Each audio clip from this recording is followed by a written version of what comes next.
Les Gilets jaunes peuvent-ils obtenir satisfaction? Et le moment que nous vivons représente-t-il quelque chose d'aussi important pour l'avenir que le fut mai 68? Pour en débattre, nous avons invité Étienne Chouard, professeur de droit et d'économie à Marseille. Vous vous êtes fait connaître en militant pour le non au moment du référendum sur Maastricht en 2005. Vous êtes devenu un blogueur célèbre, très présent sur Internet. Votre passage dans Ce soir ou jamais, que j'animais sur France Télévisions, a été vu plus de 39 millions de fois. Vous militez pour une profonde transformation des institutions de la Ve République, grâce à, notamment pour en faire une démocratie directe, on va dire, pour être simple. Qu'est-ce qui pourrait mettre un terme à la révolte des Gilets jaunes pour vous, Étienne Chouard?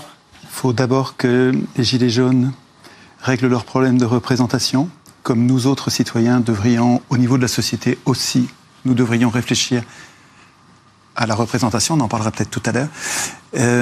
Il faudrait ensuite qu'ils fixent leurs propres revendications. Qu'est-ce qu'il y a d'important? Et le réduire à peu de choses pour que ce soit plus facile à négocier parce qu'il y a peu de choses. À mon avis, ils devraient avoir réglé l'urgence, par exemple, en disant TVA à zéro sur les produits de première nécessité dont voici la liste. Ça, c'est pour l'urgence parce qu'on crève, on manque trop d'argent. Et puis pour le reste, il faut instituer notre puissance et on demande le référendum d'initiative populaire, mais dont nous écrivons, nous, disent les Gilets jaunes, dont nous écrivons, nous, les termes. Et on vous demande d'inscrire ce que nous avons écrit dans notre Constitution qui institue notre puissance en toute matière. Et pour arrêter le mouvement, il suffirait de dire oui. Ouais. Une partie du peuple, peut-être, mais il n'y a pas le peuple dans la rue. Il n'y avait pas le peuple samedi. Il y a les classes populaires, en tout cas, qu'on avait. Non, mais il y a toute une partie du peuple qui est dans les banlieues. Par exemple, on ne le voit pas tellement avec les Gilets jaunes. Là, c'est plutôt ce qu'on appelle la France périphérique. C'est plutôt la. Étienne Chouard ? Il n'y a pas tout le monde, mais il y a des gens qui sont complètement en déni de représentation. Ils ne sont pas représentés dans la politique. Ils sont très nombreux. Ils sont incroyablement maltraités et trahis littéralement par les acteurs politiques. On n'a pas besoin que tout le peuple soit réuni pour signaler un problème politique. Cette partie-là du peuple est extrêmement maltraitée.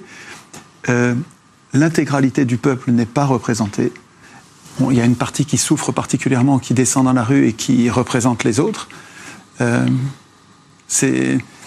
trouve qu'ils mettent en évidence un problème de représentation centrale dans la soi-disant démocratie, puisqu'on n'est évidemment pas en démocratie, dans une démocratie. On est dans une démocratie représentative. Oui, mais qui est un oxymore, qui est une escroquerie parlementaire. Dans une oligarchie. Le niveau d'exigence politique sur le mot démocratie monte. Nous parlons de plus en plus grâce à Internet, nous parlons de plus en plus et notre niveau d'exigence grandit. On ne se satisfait plus du mot démocratie représentative. Ça fait 200 ans qu'on se fait littéralement tromper, voler comme au coin du bois par les riches qui prennent tout le pouvoir grâce à l'élection. Donc tout le monde se méfie de l'élection du même coup. Et on s'aperçoit bien que pour changer les choses, il ne faut pas compter sur les élus. Ce n'est pas les élus qui vont changer le système, c'est eux qui l'ont mis en place. Nous avons commis l'erreur, il y a 200 ans, de laisser instituer les règles de la représentation par les représentants. Sieyès était un élu, tous ceux qui ont mis en place, qui faisaient partie de la Constitution, étaient des élus. C'est une erreur majeure parce que les représentants sont en conflit d'intérêts. Ils ont un intérêt personnel à instituer leur puissance dans le processus constituant. Et instituer l'impuissance du peuple. C'est ça qui se passe depuis 200 ans. Pendant 200 ans, on ne s'en est pas rendu compte. Là, on commence à s'en apercevoir. Et donc, on prend le mal à la racine et on se dit il faut qu'on écrive nous-mêmes les institutions. La représentation devrait être réglée par les représentés et pas par les représentants. Et c'est très étonnant, comme chez les Gilets jaunes. J'étais hier sur un péage, avant-hier sur un rond-point. C'est enthousiasmant. Ces gens-là ont un problème, un fichu problème de représentants, le même que tous les citoyens ont. Nous avons le même problème que eux ont, et ils sont en train de refuser, ils commencent par refuser la représentation tant que les règles de la représentation ne sont pas fixées. Ils ont du mal à la fixer parce que ils sont sur des ronds-points où il y a un bruit épouvantable. C'est difficile de parler sur un péage où tout le monde klaxonne. Et les klaxons de camions, ça fait un barouf du diable. Mais ils se mettent à l'écart pour y réfléchir. Et je pense que c'est exemplaire ce qu'ils sont en train de vivre. Il va falloir qu'ils partent d'une méfiance de la représentation, je trouve ça très sain, et il va falloir qu'ils règlent les problèmes de savoir comment on désigne nos représentants, pour quel mandat, comment on va les contrôler quand ils vont négocier, est-ce qu'ils vont négocier pour prendre les décisions à notre place, ou est-ce qu'ils vont préparer les décisions et nous les ramener pour que nous les votions.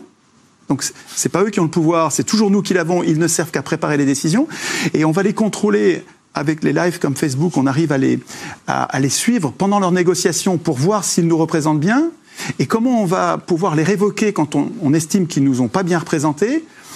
Toutes ces règles-là, s'ils arrivent à les écrire sur des paperboards dans les salles où ils préparent le travail, puis ensuite sur le péage quand ils amènent leur paperboard en disant est-ce que vous êtes d'accord pour ça, quand ils vont établir les règles de la représentation, ils sont exemplaires, ils font quelque chose que nous devrions tous faire. Nous avons abandonné depuis 200 ans cette réflexion constituante sur la qualité de la représentation, sur la définition des termes de la représentation. Les Gilets jaunes sont en train, je ne sais pas si vous avez vu, dans leurs revendications, il y a le référendum d'initiative populaire qui n'est pas un sujet législatif comme tous les autres, qui est un sujet constituant. Et je pense que dans la foulée de cette réflexion sur le processus constituant, ils vont dire mais il faut aussi qu'on réfléchisse sur les médias, sur le 4e, 5e pouvoir par rapport au législatif, exécutif, judiciaire. Il faut qu'on institue le pouvoir médiatique et bancaire, mais un référendum d'initiative populaire va avoir besoin d'une opinion éclairée. Donc on va avoir besoin de médias, je fais vite pour pas prendre trop la parole, donc je déparle, pardon, mais on va avoir besoin pour que l'opinion soit bien éclairée de médias qui soient indépendants, et donc il va falloir constitué aussi sur les médias.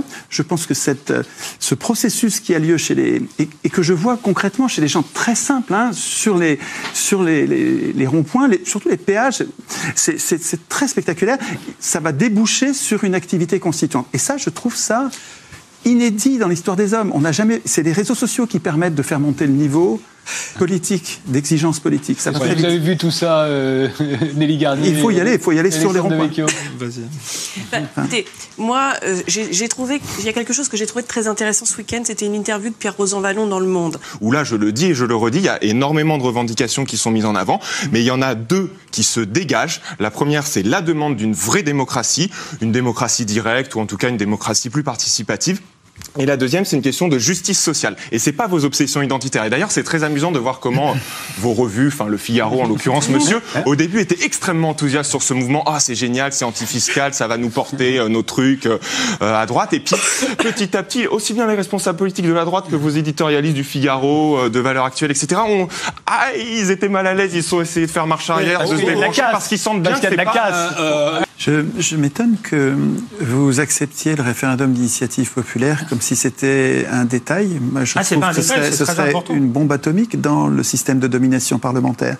Dans le régime actuel, que vous acceptez d'appeler démocratie, alors que moi ça me paraît violemment antidémocratique, nous n'avons rigoureusement aucun pouvoir de décider. Nos représentants ont déjà détruit le droit du travail en inversant la hiérarchie des normes. Ils sont en train de détruire la sécurité sociale en supprimant les cotisations sociales, donc en affamant les services publics.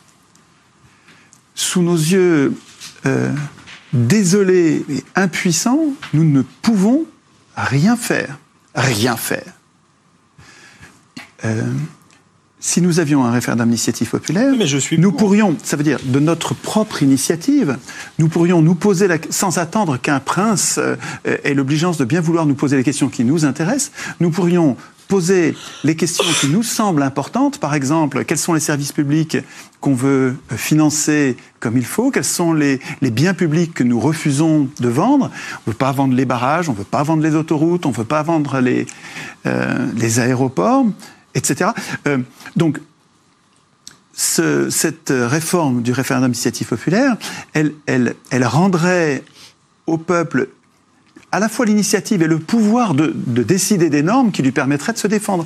Donc c'est tout à fait décisif, si vous en êtes d'accord, mais c'est remarquable. Je trouve que c'est remarquable. Si la gauche et la droite arrivent à tomber d'accord sur le fait que le peuple peut décider lui-même des questions qui lui importent et des normes qu'il veut mettre en place, on va avancer. D'ailleurs, ça m'étonne. Il suffirait que Emmanuel Macron annonce cela à 20h, par exemple, et là, ça changerait tout. Avec peut-être un bémol, parce que il y a plusieurs façons d'écrire une institution. Et les référendums d'initiative populaire qui existent dans les différentes constitutions sont dotés de garde-fous, entre guillemets, parce que les fous, c'est nous. En Suisse, c'est modeste, les garde-fous. Sur 100 000 personnes. Alors oui, non, mais il n'y a pas que le nombre. Oui, vous avez raison, il y a un des garde-fous qui est le nombre de personnes qui peut déclencher le référendum, mais il y a aussi les sujets sur lesquels on peut aborder. Les Suisses ne peuvent pas imposer une loi, par exemple, peuvent modifier leur constitution. Les Italiens ne peuvent pas modifier la loi fiscale, ne peuvent pas modifier les traités, ne peuvent pas contester les traités. Or, nous, précisément, ce qu'on aimerait, c'est pouvoir contester les traités qui ont été signés sans notre accord. Je vous rappelle qu'en 2005... D'ailleurs, c'est une réplique, sans notre accord, oui, c'est une réplique et même de 2005 et du nom qui avait été... Qu'est-ce que ça vous a fait, ce qui s'est passé en 2008 ? Le 4 février 2008, la trahison absolue où Sarkozy, après avoir signé le traité de Lisbonne, qui contient mot pour mot, dans le désordre, mais mot pour mot, ce que nous venions de refuser par référendum, il nous l'impose par voie parlementaire. Bon, c'est un viol, ça. Hein. Enfin, c'est une violence, littéralement. Juste pour répondre, je suis d'accord sur le référendum d'initiative populaire. Aucun souci, exactement comme vous l'avez dit. Je mettais juste en garde contre ce qui pourrait être une discussion à l'infini, comme on l'a vu dans d'autres mouvements. Je parlais de Nuit debout ou d'Occupy Wall Street, où ça n'a pas mené à grand-chose. Un mot de Nelly, et ensuite on fait une pause. Je vais vous dire pourquoi moi je suis plutôt favorable au référendum. Je suis favorable au référendum parce qu'on a des institutions qui sont quand même solides. D'initiative populaire ou référendum? Alors, qui est l'initiative? C'est pas le même, hein. Ça change quelque chose. Mais je ne suis pas opposée à l'idée du référendum d'initiative populaire. Je vais vous dire pourquoi. Parce 89 000 forces de l'ordre déployées sur tout le territoire, 8 000 rien qu'à Paris. Certains quartiers de la capitale sont complètement calfeutrés. De nombreux monuments et magasins sont fermés au public et aux touristes aujourd'hui. C'est le cas de la Tour Eiffel, du musée du Louvre ou bien des grands magasins. Fermeture également de 36 stations de métro. Nous, ce qu'on veut, c'est mettre des gens à l'Élysée, des gens qui soient sensés, qui soient citoyens, un peu comme Coluche-Balavoine. Des gens qui veulent vraiment un bel avenir pour la France. À Marseille, manifestation dans le calme, près de 2000 personnes, vous le voyez, qui ont défilé sur la Canebière avant de rejoindre la préfecture de région.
Bilan de la journée d'hier, 264 blessés, dont 39 parmi les forces de l'ordre, et ce, malgré le plus important dispositif sécuritaire depuis mai 68.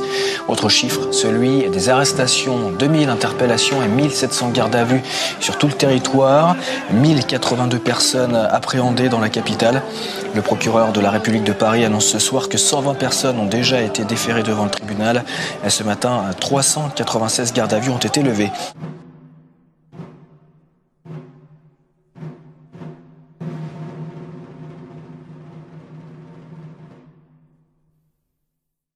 Et au contraire, puis la population, même malgré la casse, pour l'instant, continue à soutenir le parce qu'elle modèle. attribue la responsabilité des violences au gouvernement et à l'inflexibilité d'Emmanuel Macron. Et oui, puisqu'on parle de la violence, on parle de cette violence-là sans parler de la violence qu'il a déclenchée. En fait, c'est comme si on condamnait quelqu'un qui est en train de se faire violer, de se débattre contre son violeur sans parler de la violence du violeur. Enfin, c'est complètement déconnant. Cette violence-là, elle est rien, elle est dérisoire par rapport à l'immense violence sociale qui est faite aux gens.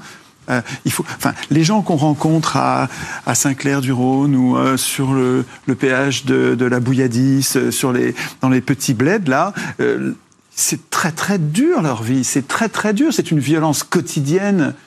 C'est incroyable qu'ils ne soient pas plus violents que ça, puisque ils n'ont aucun exutoire, aucune façon d'intervenir dans le processus législatif qui devrait normalement leur permettre, démocratie, normalement ils devraient être capables d'intervenir dans le processus d'élaboration des lois. Rien, ils ne peuvent rien faire. Tout ce qu'ils peuvent faire, c'est ça, c'est descendre dans la rue en protestant. C'est nos institutions qui sont lamentables et c'est parce qu'elles ont été écrites par les riches, pour les riches, et ça marche, ça fonctionne depuis 200 ans.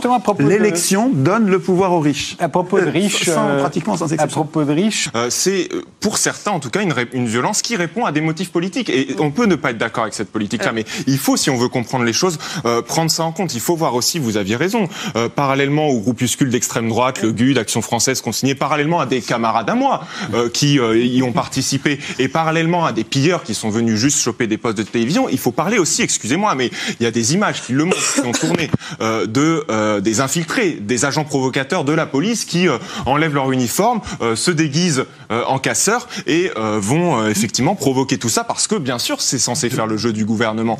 Ça, il faut le rappeler. Et si on parle de violence, il faut parler de la violence sociale dont a parlé Étienne Chouard, qui est la première des violences qui causent toutes les autres.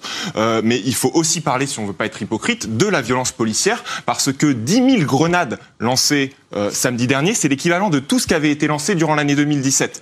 Voilà, c'est une violence absolument disproportionnée quand vous voyez comment on a traité les lycéens de Mantes-la-Jolie comme des terroristes, on se croirait en Corée du Nord. Excusez-moi, mais là il y a quelque chose.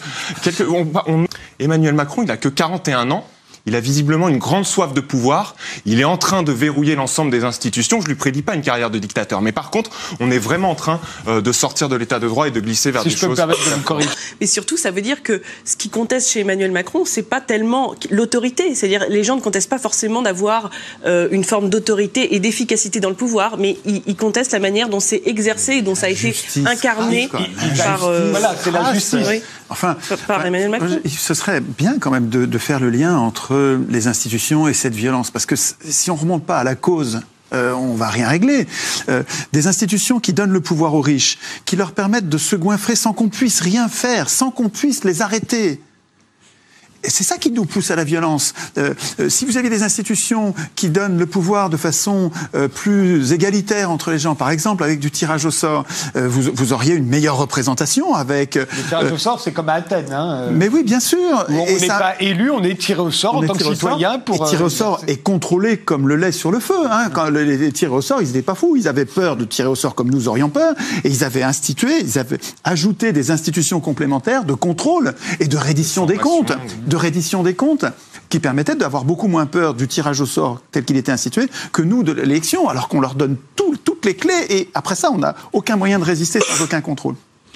Mais ce que je veux dire, c'est que si on ne prend pas le problème à la racine en changeant les institutions qui organisent notre dépossession politique et le monopole du politique par les plus riches, parce que c'est eux qui ont les moyens d'aider un candidat à gagner les élections, parce que c'est ça qui est décisif, notre procédure, l'élection, le faux suffrage universel qui consiste à désigner des maîtres parmi des gens qu'on n'a pas choisis et qu'on peut aider. Mais si on peut les aider, c'est un enfant comprend que celui qui a les moyens d'aider, donc le plus riche, il va gagner l'élection. Mais c'est ça qui se passe depuis 200 ans. Depuis 200 ans, l'élection donne le pouvoir aux riches parce que les riches ont les moyens d'aider un candidat. Alors que pendant 200 ans à Athènes, les tirés au sort, c'était les pauvres. Alors pas les pauvres, les esclaves qui étaient à l'écart. Parmi les citoyens, c'était les citoyens les plus pauvres qui dirigeaient. C'est normal, puisque c'était les plus nombreux. Donc mais oui, le tirage au au sort. Et qui n'en ont pas profité pour dépouiller les riches. Il n'y avait que les riches qui payaient l'impôt. Les pauvres ne payaient pas d'impôt. À Athènes, il n'y a que les riches qui payaient l'impôt, mais on ne les dépossédait pas. Si vous voulez, la puissance, les gens qui avaient la puissance économique à Athènes n'avaient pas aussi la puissance politique. C'était désynchronisé grâce au tirage au sort. Le tirage au sort faisait que les plus riches n'étaient pas en même temps les plus puissants politiquement.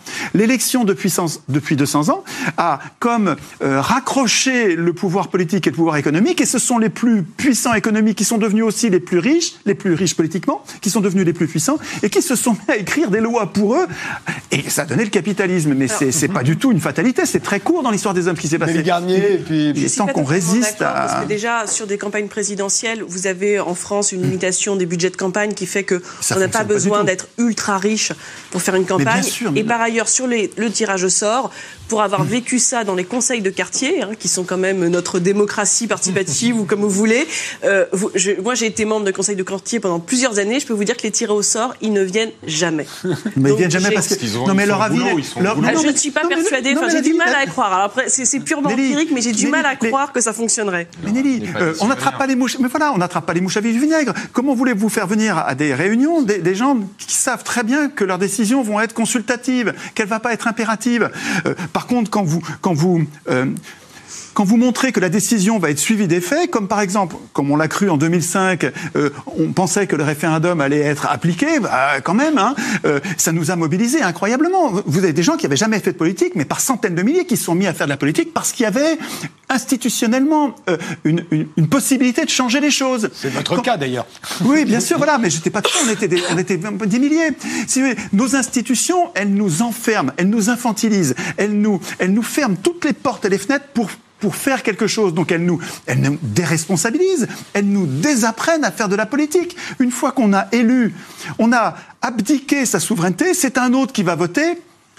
En fait, à l'école, on nous conduit à confondre élire et voter. On dit élire, voter, c'est pareil, l'élection, c'est la démocratie, mais pas du tout. L'élection, c'est l'abdication. On renonce à voter, c'est un autre qui votera à notre place. La démocratie, ça devrait être, c'est nous qui votons nos lois.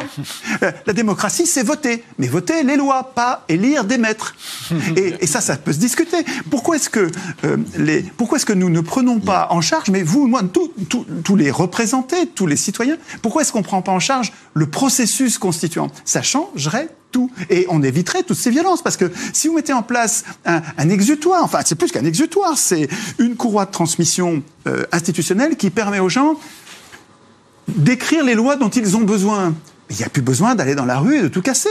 Vous allez pacifier la société. Il y a un élément qu'il faut ajouter qui va dans votre sens, sur ce pouvoir des riches instauré par la démocratie représentative, qui justement n'est pas une démocratie. C'est que au XIXe siècle, quand les régimes politiques qui sont les nôtres en France, en Grande-Bretagne, aux États-Unis sont mis en place, les fondateurs de ces régimes politiques qui décident de créer des élections, de créer des partis, de créer des parlements, écrivent explicitement, et on a des pavés entiers où ils disent surtout ne pas mettre en place une démocratie, mettre en place une oligarchie élective, une aristocratie. Ils le disent, surtout pas la démocratie, parce que la démocratie, c'est cette image de feu que vous voyez là. Dans leur imaginaire à l'époque, les bourgeois qui mettent en place le gouvernement représentatif ou la République, comme ils appellent ça, ils se disent la démocratie, c'est les pauvres avec les couteaux entre les dents qui vont couper la gorge des riches et qui vont faire brûler tout Paris. C'est ça qu'ils se disent. Et qu'est-ce qui se passe? Il se passe que les manants, justement, les prolétaires, qui au début se sentent insultés par ce mot, on les traite de démocrates, mais être démocrate, c'est une insulte. Et bien petit à petit, ils vont retourner le stigmate et ils vont dire, je suis fier d'être démocrate, comme aujourd'hui on dit, je suis fier d'être anarcho-autonome, je suis fier d'être une pute, je suis fier d'être gay. Ils ont retourné le stigmate. Et les politiciens qui devaient briguer les votes des prolétaires, ils se rendaient bien compte à un moment que pour obtenir le vote du prolétaire, on devait arrêter de lui dire que la démocratie, c'était mal. Donc, ils ont rebaptisé tout ça. Par exemple, le Parti démocrate aujourd'hui aux États-Unis s'appelait le Parti républicain, et à la fin du XIXe siècle, opération purement politicienne et électoraliste, se rebaptise le Parti démocrate pour s'attirer les suffrages. Et donc aujourd'hui, tout le monde fait comme si on était en démocratie, mais on n'est pas en démocratie représentative, en démocratie libérale ou quoi. On n'est pas du tout en démocratie. On est dans une oligarchie capitaliste où le peuple n'a absolument pas. Garnier. Écoutez, moi, les gens disent ça très simplement, et je pense que c'est vraiment sur les sujets qui reviennent. Après, je vous dis, le débat sur les institutions, qui devait être la grosse réforme Macron, il a commencé à mourir, il n'intéressait personne. Il n'intéresse personne parce qu'on n'est pas invité, on n'a pas voix au chapitre. Ça ne nous intéresse pas parce que c'est pas normal que ce soit les élus qui discutent de la Constitution. C'est les seuls qui devraient être à l'écart de la Constitution. Les ministres, tous les professionnels de la politique ils ont un intérêt personnel dans le processus constituant à écrire leur puissance. Donc c'est très dangereux de les laisser écrire la Constitution.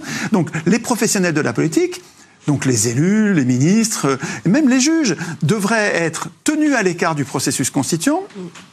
Et c'est les autres qui devraient l'écrire. Alors quand on les voit en train de modifier la Constitution, c'est comme un joueur de poker qui changerait les règles tout seul. Enfin, il faudrait déprofessionnaliser la politique. C'est pas normal que ce soit ça, c'est des gens qui votent pour leur propre salaire. Il nous reste 5 minutes.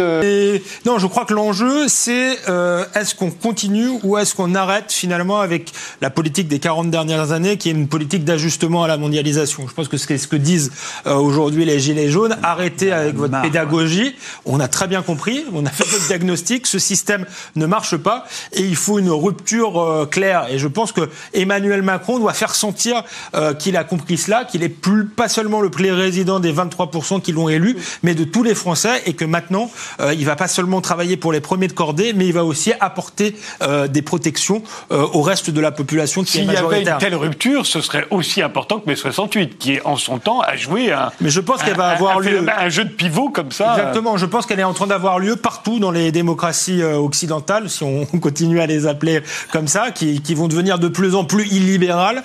Mais ça se fera peut-être pas par Macron ce soir, mais c'est dans le sens effectivement de l'histoire. Mai 68 a gagné en 80. Exactement. Alors que l'heure aurait dû être à la gravité et l'heure aurait dû être à tout faire en sorte pour maintenir cette unité nationale. Manuel Saveramé. Oui, on a beaucoup entendu, à commencer par le gouvernement ces dernières semaines, une opposition entre le mouvement écologique et le mouvement des Gilets jaunes, entre l'urgence climatique et l'urgence sociale. Moi, s'il y a un mot que j'ai à dire, c'est que, en fait, ces deux mouvements se battent contre le même ennemi. Cet ennemi, il a un nom simple, il s'appelle le capitalisme, et je vais vous expliquer pourquoi en un seul point. Les 1% les plus riches de la planète, aujourd'hui, possèdent 50% des richesses de la surface du globe. Et ces mêmes 1%, parmi les entreprises qui possèdent, ils sont responsables de 70% des émissions des gaz à effet de serre. Donc, ce sont les mêmes qui concentrent toutes les richesses et qui sont les premiers responsables de la crise climatique qu'on est en train de vivre. Et donc, c'est contre eux que les Gilets jaunes et tous ceux qui se sentent écologistes aujourd'hui ont à se battre contre si vous prenez à l'échelle de la planète, les Français, Gilets jaunes compris, sont parmi les plus gros pollueurs et les plus riches de la planète. Et c'est donc contre eux que se passe aussi la révolution. Les premières victimes du réchauffement climatique, c'est des peuples indigènes en Amérique latine, c'est des pauvres. Et ici aussi, les premières victimes, c'est les pauvres, ceux qui souffrent des particules fines, parce qu'ils sont dans les mauvais quartiers, dans les mauvais coins, là où le vent souffle et amène la pollution. C'est les pauvres aussi. Les pauvres sont ceux qui polluent le moins et ceux qui pâtissent le plus pourtant du réchauffement climatique. Étienne Chouard, il vous reste 1 minute 20. Moi, ce que j'observe dans les péages, par exemple à Saint-Clair-du-Rhône, c'est une mutation. Ils font des ateliers constituants. Et ça, je trouve que c'est révolutionnaire. C'est même évolutionnaire, parce que révolution, on revient au point de départ. Là, il y a une modification structurelle de l'exigence de la base qui me donne plein d'espoir. Je vois quelque chose sur quoi je travaille depuis plus de 10 ans et qui se passe. Je ne pensais pas voir ça de mon vivant. C'est absolument enthousiasmant de voir les gens prendre leurs problèmes à la racine, meurtris par des problèmes superficiels, mais très douloureux. Trop d'impôts, pas assez de salaires, les services publics qui disparaissent. Donc, jetés dans la rue par cette souffrance au niveau législatif, par des décisions législatives scandaleuses, ils arrivent déjà, au bout d'une semaine, 15 jours de mouvement, ils arrivent à se hisser au niveau constituant, c'est-à-dire au niveau au-dessus. C'est-à-dire qu'ils ont repéré la cause de leur souffrance, qui est leur impuissance politique, et ils sont déjà en train de s'occuper de la cause de leurs problèmes. Je ne vois pas de meilleure façon de régler le problème que d'être radical, c'est-à-dire de prendre le problème à la racine. Et je souhaite que ça continue. C'est-à-dire qu'ils se jettent pas à Paris pour se friter avec les CRS. Encore que c'est bien de garder la pression un peu. Il y a une espèce de complémentarité des luttes entre la violence et la non-violence. Mais c'est l'aspect non-violent constituant, c'est-à-dire prenant le mal à la racine, qui me paraît le plus prometteur et qu'il faudrait protéger et répandre d'un rond-point à l'autre, d'un péage à l'autre. Je vous remercie et on verra bien ce qui va suivre. Merci.